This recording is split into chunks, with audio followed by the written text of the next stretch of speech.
I have got some ghost stories for you. I come home from the gym and the chairs are all stacked upside down, like a very intricate stack. There was a werewolf on our porch swing holding one of our kittens. The pen was all busted open and there is blood everywhere. There's like somebody standing in the middle of the bed with their finger pushing straight up on the canopy, like a tent pole. But there's nothing there. And I laid in bed like a little kid. I pulled the covers up over my eyes. This little boy told paranormal investigators, apparently my grandfather came back from the dead to harass a toddler. So that is my ghost story. Hi, and welcome to Haunted AF, the podcast of real ghost stories told by real people. We are your hosts. I'm Julie Fisk. And I'm Rebekah Black. And you can tell we haven't done this in a little while because we're both like fixing our hair. I always forget how hard it is to like look normal when it's reversed. You know what I mean? I never hit the right side of my hair to fix it. It's always wrong. I love that you say, you know what I mean? I'm like, no, I kind of. Because look, we're reversed. I kind of don't. Well, Okay. yeah, if you're listening on the podcast, you have no idea what we're talking Sorry. about. No, we record for YouTube as well. And surprise! It's a very special episode today. We have taken a break from our break. To come back and give you some new content. Yes, because this is so crazy. Jim Harold, like Paranormal The Poobah Jim himself. Harold. Yes, from Campfire Paranormal Podcast, reached out and he was like, hey, I'm talking to other paranormal podcasts. You want to come on my podcast? And we're like, yeah, we totally do. Yes, Best buddy do. forever. Yeah. But then we were like, well, you got to come on Ours first. Yes. So that's coming up in just a little bit. But of course, No, we already did that. we did Sorry. do that, didn't we? But I still need to remind people that we are on Patreon and Yes. that there's like 2 freaking years worth of minisodes that you could be listening to right this moment. All you have to do is go to patreon.com/hauntedaf. It's hard. I almost did hauntedaf.com/Patreon, but that is not it's correct. No, patreon.com/hauntedaf. Haunted AF. And yeah, because we've been talking about this Jim Harold interview over there for a couple of weeks. So yes, tons of episodes over there. And By the way, it's $5 a month, so why wouldn't you want to join? yeah, Just saying. you know what? You could buy somebody an annual membership for the holidays. Christmas present. Yeah, and that's another thing. If you wanted to get any Haunted AF gear for someone for the holidays or something like that, limited time left. So go to hauntedaf.com, look in the online store. We've got tons of cute stuff in there. Julie got me a Haunted AF mug for my birthday, and I was never more excited about a gift in my whole life. Like the fact that I took 12 selfies with it and then sent them all to you, and I was like, which one do you like best? It's super They're cute. so cute. And I tried to make you a Haunted AF water bottle, oh, and I designed the whole thing. It was so cute. And by the time it was done, literally, y'all, it was $30. no. I was like, that's just rude. That I'm is. not going to No. put that Mm-mm. on the website. I will gladly accept my $11 mug. Yes, and it's totally affordable, and we do have a lot of like really excellent price points on the I don't know what the hell I'm saying. Just trying to sell our merch, people. Just please buy it. It's please. barely keeping us afloat at this point. Oh, I wanted to share this notice. Okay. So this was on Facebook, and I follow a bunch of White Rock Lake pages Mhm. because I'm a nerd and Oh, I yeah. love White Rock Lake, and they always post cool stories, but they were posting really beautiful fall photos. And Mhm. so everybody was commenting and posting their own pictures. And I came across this note from a guy named Randy. He says, I remember walking back there in the 80s and looking for hooded devil worshippers with my friends, driving to the old fish hatchery, looking through the graffiti ruins before they were buried and torn down. Hold on. I love that you're reading it in like the sweetest possible Because voice. this is how I read it. Yeah. Being one of the first to smoke a joint, playing Oh. hacky sack with friends. I remember my sweet grandmother driving me past the area as a boy and being in awe of the marvel. Mm. I remember being parked with friends and seeing a UFO fly low and silently over us. We'll never forget White Rock Lake. No. Those were the days. Oh. Spelled DAZE. Which I was like, what? Oh, I like that. I know, like dude. that a lot. Tell me the story. And he was like, Please. yeah, we saw a UFO over White Rock Lake and nobody believed us because we were high. Oh, well. yeah. That does put a little asterisk on the story. But we have been looking for real life ghost stories course. from White Rock Lake forever because everybody tells the stupid lady in the Lady Lake in the story. Lake. We're like, show me. Yeah. Show me Wet the lady, lady in in the a lake. dress. Big Mhm. deal. Kevin Sorbo can suck it. I'm sorry. He can. He has can. some horrible things to say. He's Okay. Moving on. Mhm. So we also got this email from Bamber. Bamber. I like that name. Bamber, who says, what? Bamber's from the UK. Yeah. Doesn't that just not Bamba. I know. I thought it was redneck. It sounds like Hi, Bamber. Bamber, get in here. Get Bamber. Okay, I'm sorry. I can't. Okay, read the story. How easily I can get just off track. Oh, I can go there. So Bamber, who says, hey, love the podcast. I was just listening about the lady who doesn't know if she's haunted or if someone is living there. It made me think of when my brother and I were younger and we used to climb over the neighbor's wall and go in through the window to feed his cats. He thought it was haunted until he caught us. Again, that's Bamber from the UK. That's terrible. That It's is awesome. terrible. I'm sure the cats were thankful for it. Sure, extra treats. Why not? I want to know how many of these stories that we have shared over the past 3, almost 4 years now is just somebody pulling shit like that. Yeah, just some kids messing around in your house. Yeah, but we want to hear those stories too. Like the time that somebody thought you were a ghost. hauntedafpodcast@gmail.com. I remember hearing a story on My Favorite Murder one time about a man who was moving the furniture in his house like an inch every day, just like a little closer and closer and closer, and it just to mess with his wife. And it like terrified her for years. Oh like, my God. why is the ghost rearranging? But he was just doing it to mess with her, and she thought she would be so hot. So we know you're out there. We know that there are people who are pulling that shit. I mean, I can't lie. I thought about doing that to my old OCD boss. Like he can't handle it when anything is wrong on his desk. So I was going to go in there one day and just move everything over slightly or even reverse it. But I never ever did. It was just like a mean thought. And now I wish you had. I know. I really wish you had. And now, ladies and gentlemen, it's time for the host of the Paranormal Podcast in Jim Harold's Campfire. He's an author and he is the grand poobah of all things spooky. Jim Harold, ladies and gentlemen. Welcome Hey, good to be here. AF. Thank you guys for having me on the show. I appreciate it.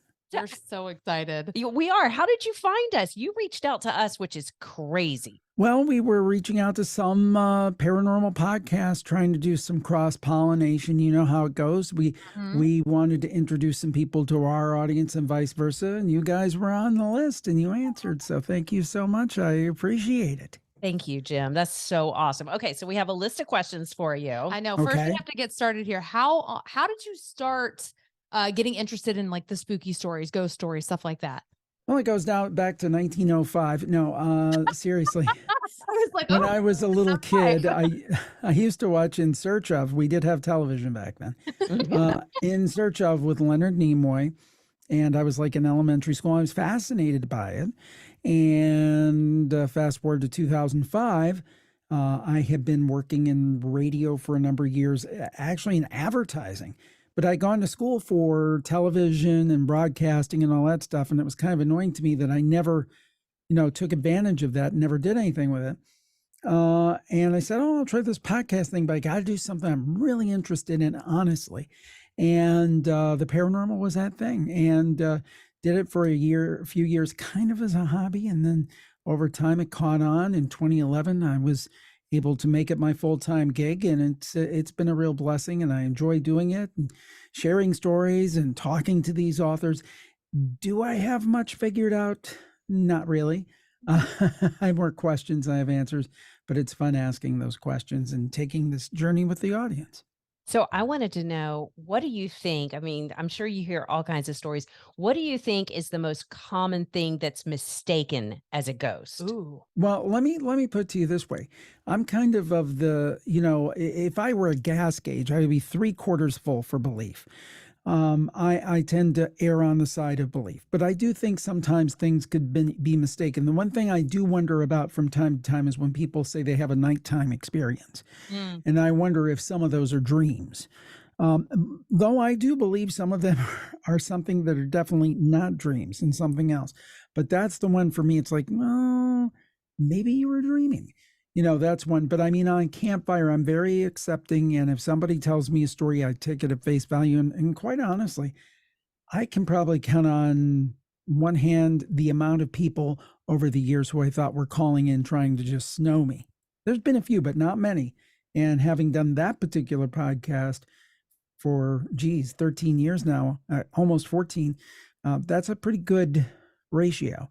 So I believe that the people call in believe they've experienced something, and I think many times they have. You brought up sleeping, and you may have already kind of answered this question, but we actually get a lot of people who call our podcast and they say like, oh yeah, this happened to me in the middle of the night. And then they just roll over, put the covers over their head and go back to sleep. Oh, yes. Like I was just listening to your episode today. The girl wakes up and she sees like the little girl in the vent. Yes. And then she rolls over and goes back to sleep. Right. What is that about? Yeah. Do you think that's simply just explained by dreaming, or? Not necessarily. I think sometimes, I'm sure you guys have had this experience.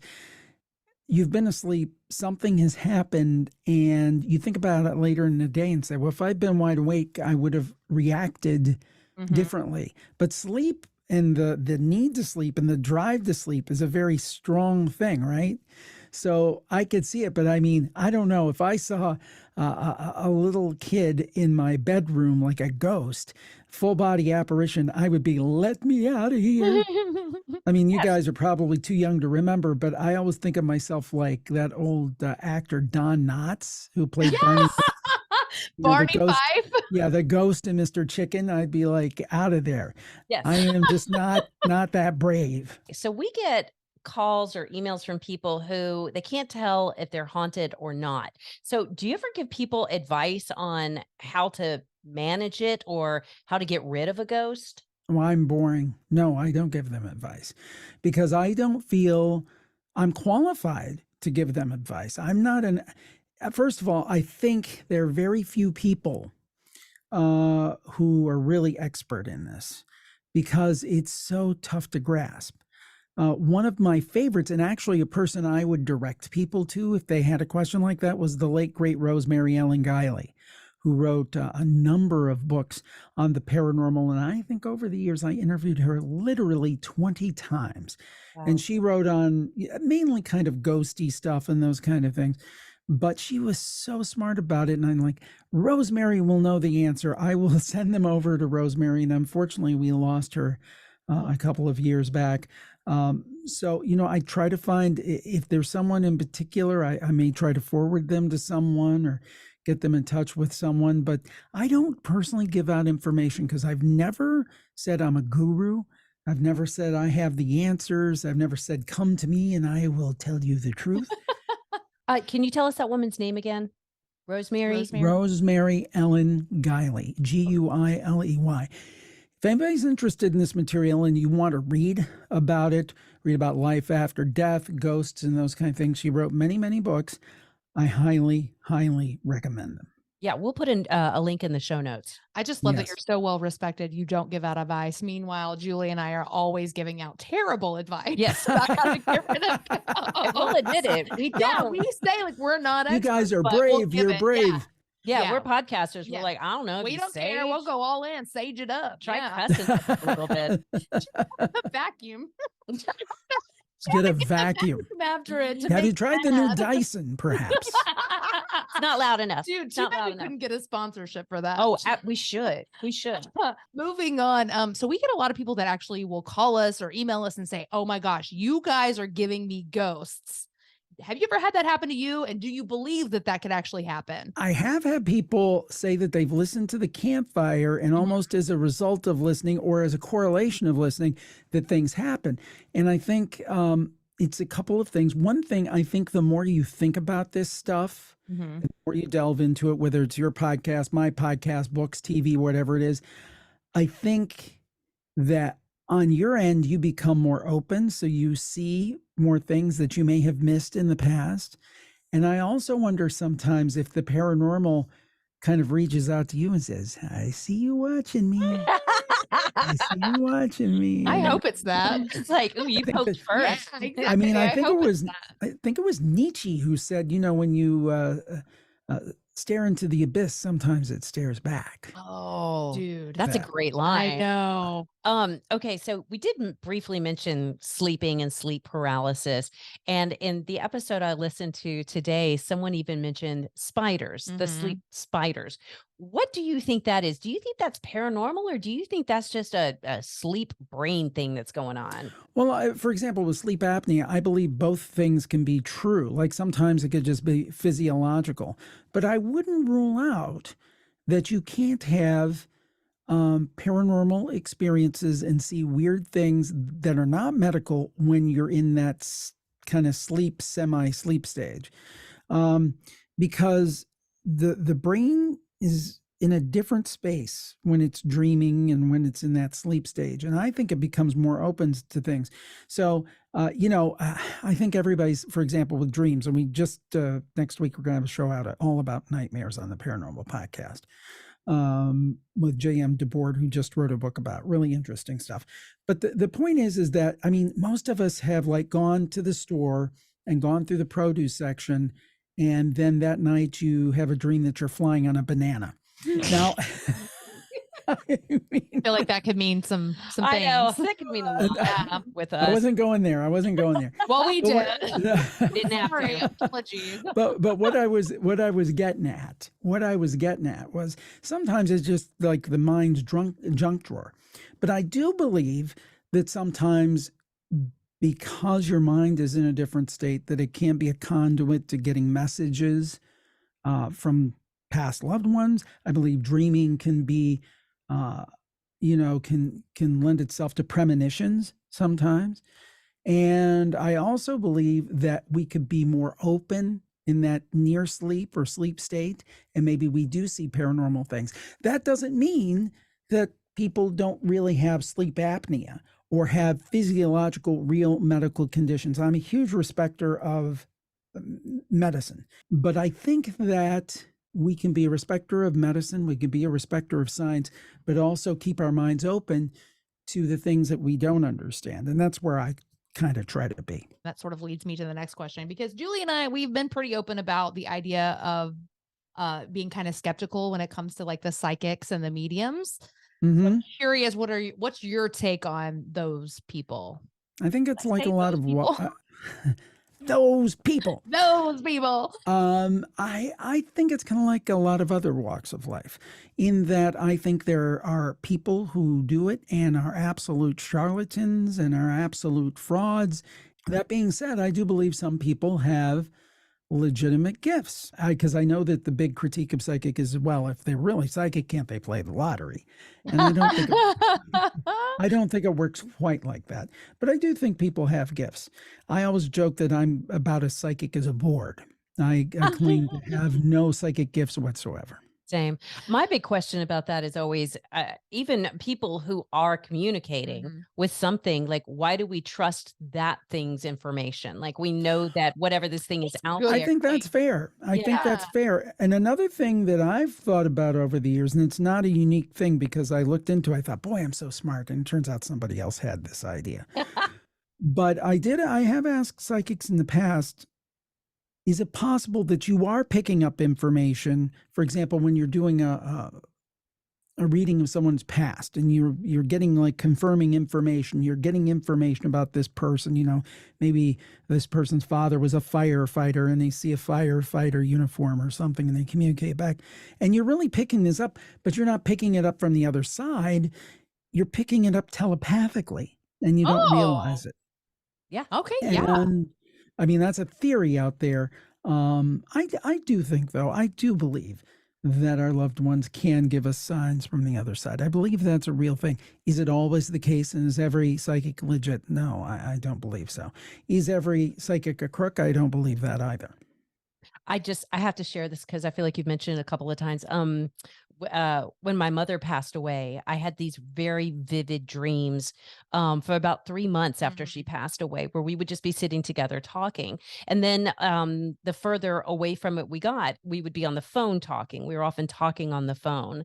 And there was one really intense one we were talking, and I was trying to explain to her that she had passed away. And this voice came on and it said, "This connection is broken." Ooh. And that was, and I woke, thank you. I don't know what it was about that.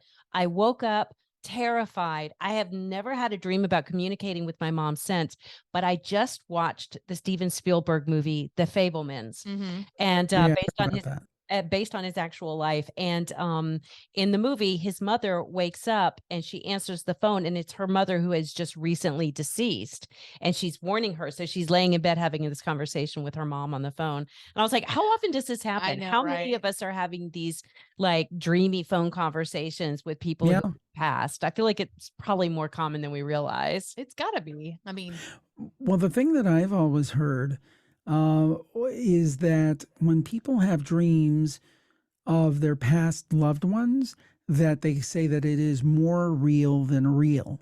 You know, I believe that's possible. I don't discount that. Same. And it's definitely different than the banana dreams. yeah. Yes, Definitely. absolutely, absolutely. Since you have said that you're 3/4 of the tank full / wishy-washy, so what do you actually think ghosts are? Like, what do you think it actually What is it? What's happening? Like, Yeah, I what's don't your think it's thesis? one If you had thing. to write a paper like today, what would it say? I would say there's multiple explanations. I agree. I'm I totally. think that there's sentient ghosts who are trying to communicate with us. I think there's residual hauntings. One of the best examples of that was given to me by the researcher Lloyd Auerbach. I don't know if you've had a chance to talk to Lloyd. He is awesome.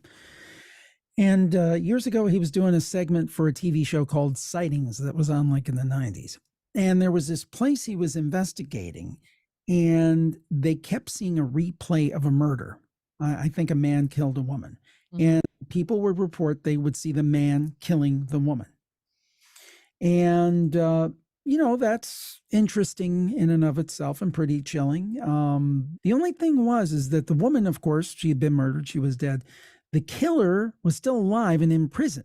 Oh. So it wasn't like their ghost. Yeah. Right. And then just today, I was on a podcast with somebody in the UK, and they were telling their own ghost story where they saw a ghost in their bedroom, but the quote ghost looked as shocked as they did, almost like they were seeing a ghost. We've had a story like that before. We've had multiples like that Yeah. where the ghost or whatever will run away. Yeah. So is it like some kind of weird time overlap sometimes? So yeah, could it be dead people sometimes? Yes.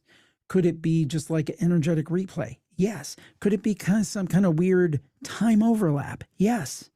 So I don't have an easy answer. I think there are several different answers. I want to drink bourbon with you. I know, right? Literally around a campfire and Making just s'mores. I want to hear, can you give us one quick, like the story that still gives you chills? What's the one that still genuinely, because I know after a while they don't always hit the way they did in the beginning. What still scares you? Well, this is a little longer story, but I'll tell you, and I've told it so many times, I feel almost guilty telling it, but I'll tell you anyway, because it's so crazy. Okay. So anyway, my one caller was named T.I., and she was from Michigan, but this story happened in Wisconsin. She went to Wisconsin to stay like at a camp. And one night, her and another friend from the camp named Bob went to see this band about an hour away up in Wisconsin. And they stayed until 2:00 in the morning. It was at a bar. And they actually stayed a little bit later because they closed the place, and then they went and talked to the band because they're both musicians.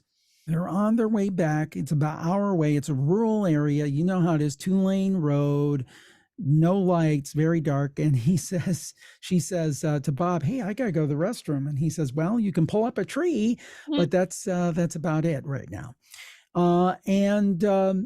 She's like, "No, don't worry. Just drive fast." So maybe in 10 minutes, they happen upon this bar, the Roadhouse Saloon. It's at a corner. It's like at a crossroads, and it's wide open, and the joint is jumping. There's multiple cars. The lights are on, which makes no sense because it's after legal closing time. But they said, "Hey, let's not look a gift horse in the mouth." They go in. T.I. goes to the restroom, and Bob goes to the bar, get a Coke or something. So anyway, they come back. They're sitting down, having their soft drink at that point. And Bob says, "Boy, I'm glad we're here because this mural here on the wall, this Old West mural, I've always heard about this, always wanted to see it." And it was basically like an Old West saloon. Cowboys, what they used to call back in the day, I'm sure it's not politically correct, but a dance hall girl, Yeah. stuff like that. A bartender and the whole thing, just like an Old West like TV show or movie. And anyway, the place was really weird because the people were kind of staring blankly and smiling. And there was this old jukebox in the corner. It was a Wurlitzer with the bubbler, you know, the real ornate, beautiful ones. And it played records. So anyway, somebody put on Chubby Checker and Let's Twist Again. So it was playing, and this guy walks up to T.I. He smiles, and all his teeth are rotten. Ooh. And he asks her to dance. Now, T.I. has a cane, and she holds it up and says, I don't do much dancing. And she said she was really glad she had it that night. So they keep looking around, and just they notice something else kind of weird. All the people in the painting have a corollary in the bar. The people in the bar are depicted in the painting. Now, they're dressed differently because they're dressed like Old West people. But, you know, the guys over there playing pool in the real bar are on the mural playing cards. The bartender is a different guy who's actually standing in the corner. I thought, well, it's kind of weird, but maybe the artist did this as a tribute to these people. These are regular. Yeah. They're looking at this and they notice something they didn't notice. They noticed two misty columns where the saloon doors are. You know those swinging doors where a gunslinger comes through? Yeah.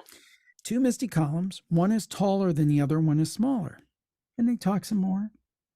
And they look back, and it's like a Polaroid picture. It's developing into forms. What? And they're almost like humanoid forms. And they talk some more, and they look back, and one's a man and one's a woman. And they talk some more, and the woman has curly hair, boots. T.I. has curly hair and boots. No. But the kicker was the woman in the doorway suddenly had a cane. Oh my. So anyway, at that point, it's one of those things where like, let's get the HE double hockey sticks out of here. Yeah. They start to leave, and the people are like smiling and beckoning back. No, you live here now. Come back. They said they closed the door, and this isn't even there's more. They closed the door. Everything goes pitch black dark like it was never open. Turn around. There were multiple cars in the parking lot. Now there's one car, their car. They leave. Whoa. Come on. T.I. is not a chicken like I am, not a coward like I am. 2 days later, she comes back. Good. Yes. And it's about 8 o'clock at night. Her and her sister. Yeah. About 8 o'clock at night. She didn't wait till 3 o'clock in the morning, and I don't blame her. So anyway, she walks in, and there's a young lady at bartending. And she walks up to her, and she said, oh, I was here the other night. You know, there was this real strapping, good-looking guy. Where's he at? The bartender says, well, I'm sorry, but the only people that tend bar here are myself and my elderly father. And then T.I. said, well, let me go take a look at the jukebox. There was a jukebox, but it was a different jukebox. It was a CD jukebox. And guess what? No Chubby Checker. Yeah. No. Yeah. No, No Let's bubble. Twist Again. No. Yeah. The mural was still there. No misty columns in the doors. And with that, T.I. left and has never been back since. Now, a couple more things. There's more. Wait, there's more. Chad Lewis, the author, who has been on our show multiple times, went up there. There is such a place. It exists. There is a mural. There is a real mural with Old West people, nothing in the doorway, but Old West people. And pre-pandemic 2019, I took a videographer and I drove up and I visited with T.I. and had her retell her story. It's on my YouTube channel at youtube.com/JimHarold, by the way. But point being, she comes from a respectable profession, very intelligent lady, and I happen to believe her. And it's probably the most incredible story we've had. It's really Twilight Zone worthy. And I've probably told it about 500 times. So I feel a little guilty at this point, but there it is. That's the one that stands out the most. Oh, Jim Harold. Wow. That's an excellent one to end on. Wow. Thank you so much, Jim Harold of the Paranormal Podcast, Campfire Stories. Thank you so much Amazing. for being on Haunted AF with us today. Yes, I thank you, and I hope everybody gets to check out Jim Harold's Campfire and the Paranormal Podcast, and you guys are going to be on Campfire as well, so looking forward to that. Yay! Okay, you guys, quick reminder here. We are collecting votes for the top 10 best haunted AF stories of 2022. Oh my God, it's already time for that. I know, I can't believe it. So if you had a favorite one this year, please let us know. You need to tell us about it.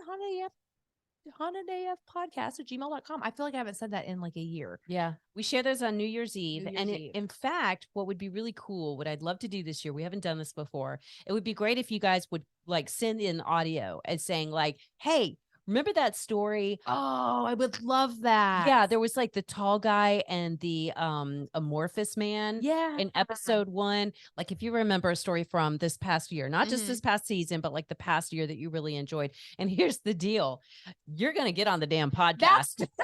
I was like, they could do like the intro for the story. Yeah, that would be amazing. But like we've never done this before. Odds are we're gonna get 2 of these if we're lucky. Sure. So if you send in your audio Or it will be 20 voice memos of the same person. of the same person, yeah, or the whatever. oh, you mean the same person or the same story? Either the same story or the same person giving intros to their 20 favorite stories. Do that. I don't care because we definitely need some audio, and that would be really, really fun to be able to work you guys into the top 10. So that's going to be coming up on New Year's Eve. So send us your votes, send us your audio, and in the meantime, send us the spooky stories as well, because we are still collecting stuff for our mini-sodes, patreon.com/hauntedaf, $5. and for season 9, which is going to be starting in February. February. Yes. So send all of those to hauntedafpodcast@gmail.com so we can use them on the next Haunted AF.